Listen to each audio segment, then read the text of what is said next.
we come back to where we left off last episode with Anakin and Ahsoka. We get a little bit of dialogue exchange, not as much as I would have hoped for, I think, but I'm still happy because we got live action Clone Wars, and that was freaking badass and awesome for, I guess, Ahsoka's last lesson. How did you feel about this whole experience, Felicity? This stuff was the stuff in the episode that I liked the most. But I also found it the most confounding part of the episode because I don't understand really what this had to do with anything. Really felt like to me it was an opportunity for Filoni to insert Anakin in, and this whole lesson issue. She doesn't have any lessons to learn. That was BS. But I have a lot of issues, with the show, but this episode, I think I might have had the most issues with this episode, but I still liked it the most. This was obviously the best episode of the season. And yeah, it was great seeing Hayden. It was great seeing little Ahsoka. Yeah. Actually, I thought she was a treat in this episode, and maybe it's a missed opportunity that they could have maybe done like a show, with little Ahsoka. I want to call her little Ahsoka because we have big Ahsoka, in the show, but obviously we're not going to have Hayden, on the regular. That was a treat in this episode. So yeah, we get some Clone Wars stuff. We get Siege of Mandalore, which obviously Anakin wasn't there for that because he was busy doing some other stuff.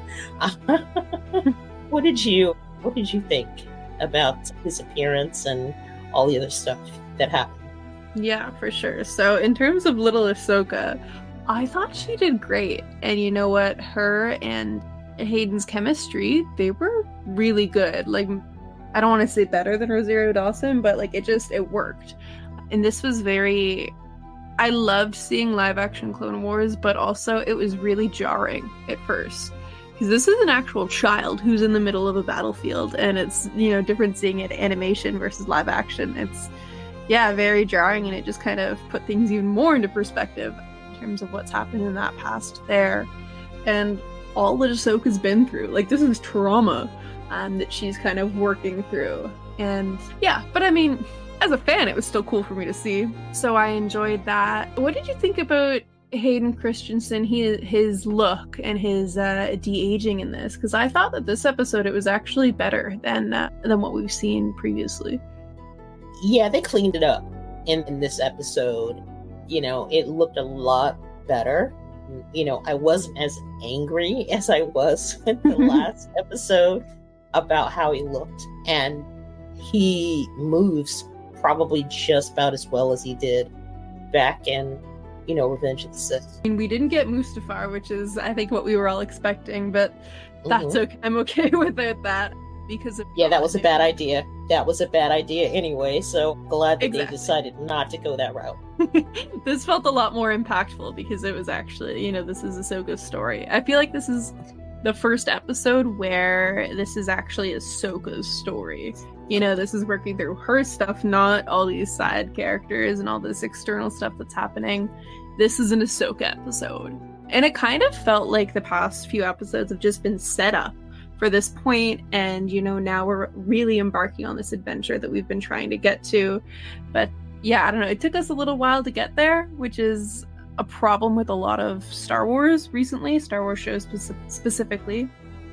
But if we had started at this place, or maybe had one episode before this, I would have been a lot happier with this show, I think. So overall, I'm really happy with this episode, but still have a few problems with the series as a whole. Hopefully I feel better by the end of the season, but we'll see. But I think you're right about Hayden Christensen, him being a treat. I don't think he's going to come back, but I also don't think we need him to. Ahsoka's had her transformation in this episode. And how did you feel about that? Her transition into, Ahsoka the White? Again, I feel like this is territory that should have been covered before now. Because at this point, Ahsoka is approximately 45 or so, I'm guessing. Yeah, somewhere around there. You know, so she's menopausal. So, you know, you would think that, you know, she would have worked this shit out before she had her midlife crisis. And, you know, she decided to take Sabine back as a Padawan, which we didn't even know about before the show.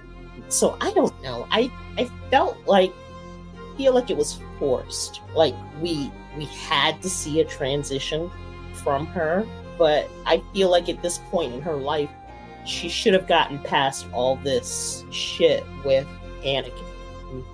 But you feel differently. Yeah, I agree on some points, actually. It feel kind of forced, and like Filoni just wants to give his, you know, his shining star the spotlight, because this is kind of a transition that we've seen in Rebels before, and now they're taking it to live action.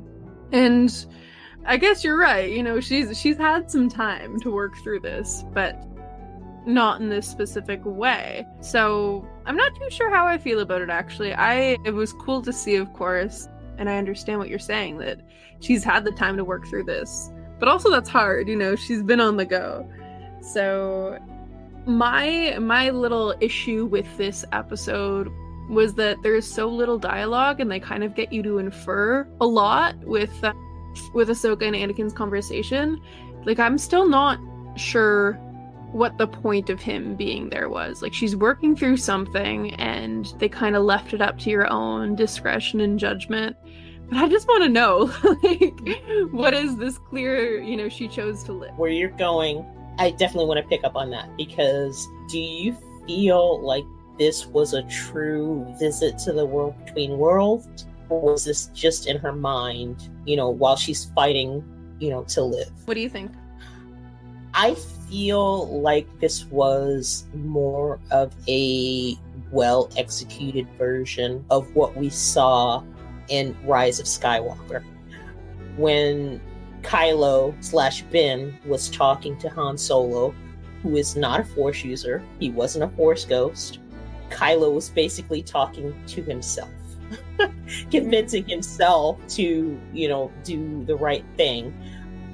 Suppose that in that instance, it was maybe Leia reaching out through the Force and trying to maybe give him a little push with that whole thing, which, by the way, I gotta say, I hated that movie. That was the best scene in the movie, and even though it made no fucking sense whatsoever, you know, I loved it. So I feel like this is more of a well-executed version of that. I feel like this was Ahsoka battling herself, essentially, but putting Anakin, you know, in opposition to her, you know, to kind of, you know, tell her to get her shit together. Because at this point in canon, it feels like Anakin, as a Force ghost, should have already had a conversation with Ahsoka. Yeah.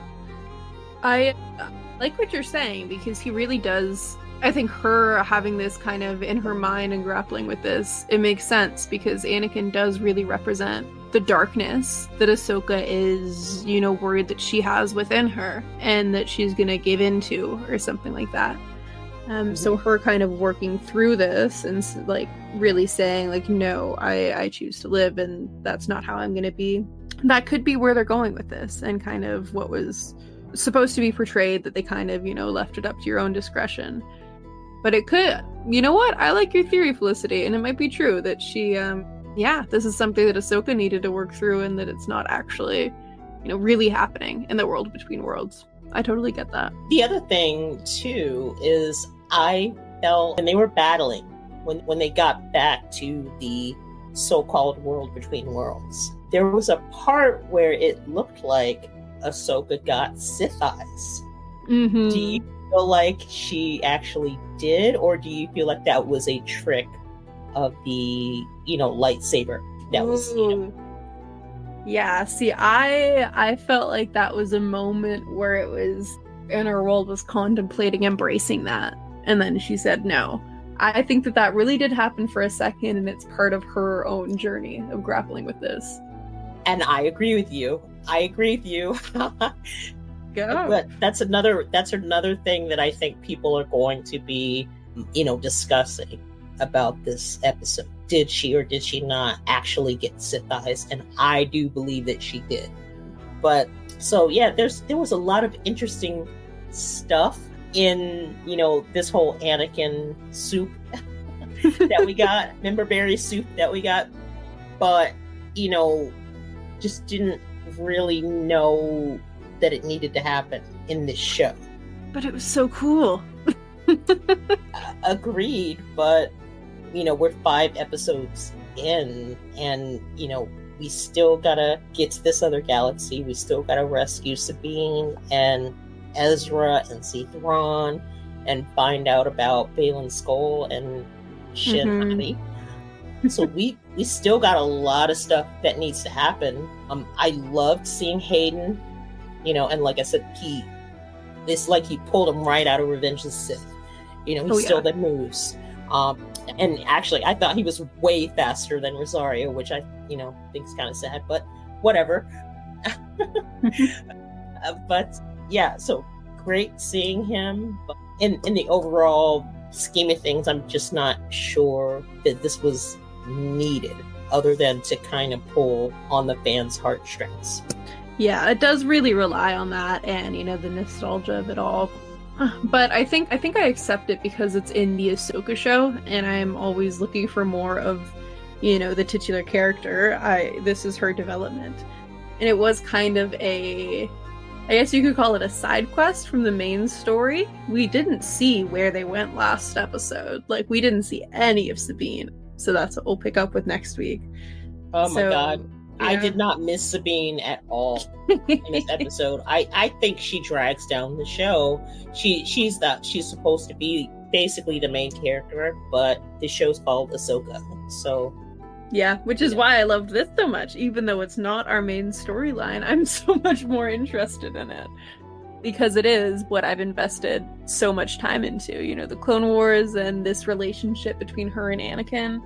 After they fight, she says, "I want to live," and we get to the white because she got her groove back. She sure did. And oh my gosh, these space whales are so cool to see in live action, and just the scale of the giant one was so wild. So that's another magical moment from this episode that I'm gonna remember for a long time. Yeah, and I guess that the journey that Ahsoka went on is kind of in service to this, now she can communicate with these Purgle and hitch a ride to where she needs to be. What number would you give this out of 10? I would probably give this a 9.5 out of 10, honestly. I would say that I would give it an 8. However, it's heavily weighted toward Hayden. Without Hayden, nothing really happened in this episode. I'm giving it an 8, but I can accept within my mind that this overall was not a good episode for me. I thought there were a lot of good Star Wars elements, including Hayden, but, this show is obviously better than a lot of the other stuff that we've gotten, but it's still not quite there. There's a lot of story problems. The whole master and apprentice thing really still bothers me with this show. 9.5. That's very high praise. High praise from me, and honestly, Felicity, an 8 is really great for you. So I'm happy to hear that as well. Yeah, and we'll be back next week for sure with a review of part 6. So stay tuned. In the meantime, leave us a comment and let us know what you thought of this episode. Do you agree, disagree? And like, share, subscribe. Catch y'all later.